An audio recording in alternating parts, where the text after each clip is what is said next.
Selama ini mungkin kita memandang orang tua cuma sebagai orang tua aja dengan segala macam aturan dan keribetannya. Pernah nggak sih kepikiran kalau orang tua kita ternyata zaman dulu juga mungkin menghadapi pergulatan dan kerecehan yang mirip kayak kita? Iya, mereka juga pernah muda dan alay. Hal inilah yang dialami oleh Ha Eun-gyeol di drama Twinkling Watermelon. Ia shock berat ketika time travel ke tahun 95 dan ketemu sama ayahnya yang ternyata rusuh dan petakilan. Ia makin shock lagi ketika ketemu sama ibunya versi muda yang ternyata sering disiksa oleh keluarganya hanya karena ia nggak bisa mendengar. Ia mengenal ayahnya sebagai sosok yang bijak, dewasa, dan tuli. Makanya ia kaget ketika tahu bahwa ternyata waktu muda ayahnya bisa bicara dan mendengar. Bahkan nekat bikin band dengan nama Manipulator Cinta Pertama demi ngegait cewek yang bukan ibunya. Akhirnya dimulailah misi penyelamatan Ha Eun-gyeol yang bertujuan untuk menjodohin ayah dan ibunya dan mencegah kecelakaan ayahnya yang bakal bikin ia jadi tuli. Menonton drama ini bakalan bikin lo ngerasa kayak tersihir. Dramanya tuh kayak membangkitkan kembali getar-getar gairah muda lo yang mungkin sedang terpendam karena kebanyakan mikirin cicilan KPR atau mungkin arisan RT. Jadi berikut ini adalah beberapa alasan kenapa lo harus nonton drama Twinkling Watermelon. Ayo kita bahas.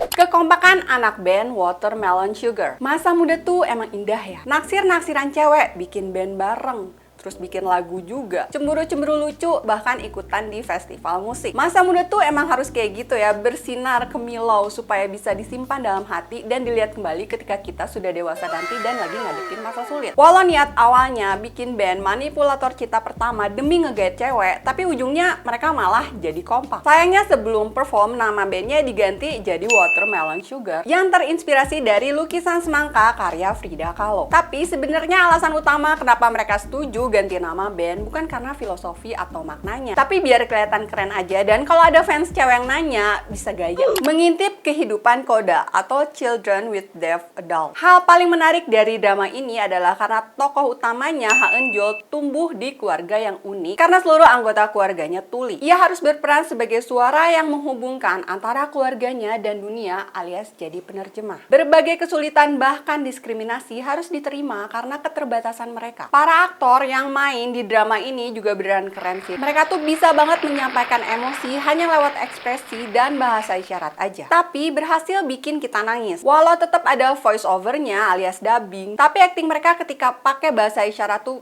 nyampe banget. Pokoknya berasanya emosional. Nonton drama ini bikin kita jadi lebih nyadar tentang kesulitan dari teman-teman kita yang punya keterbatasan dalam hal mendengar untuk bisa bersosialisasi dan bertahan hidup. Bikin jadi pengen belajar bahasa isyarat juga gak sih? Alurnya bikin penasaran sampai tamat. Curhat dulu nih ya, biasanya gue kalau misalnya dramanya belum tamat, gue udah berani-berani aja sih nulis reviewnya. Tapi kalau drama ini tuh enggak. Gue beneran harus nunggu sampai dramanya tamat dulu baru nulis reviewnya karena emang bikin penasaran. Sepenasaran itu. Perkembangan karakter Hae-chan dari remaja penuh gairah yang ingin masa mudanya bersinar hingga menjadi ayah yang dewasa, bijak, dan penuh pertimbangan, itu gimana coba bisa kayak gitu?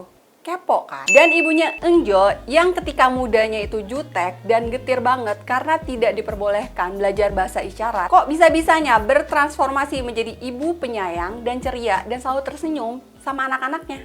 Itu gimana ceritanya bisa kayak gitu? Penasaran kan? Jadi mending nonton aja. Jadi gimana menurut lo dramanya? Coba tulisin adegan favorit lo di kolom komentar. Jangan lupa juga untuk like dan subscribe.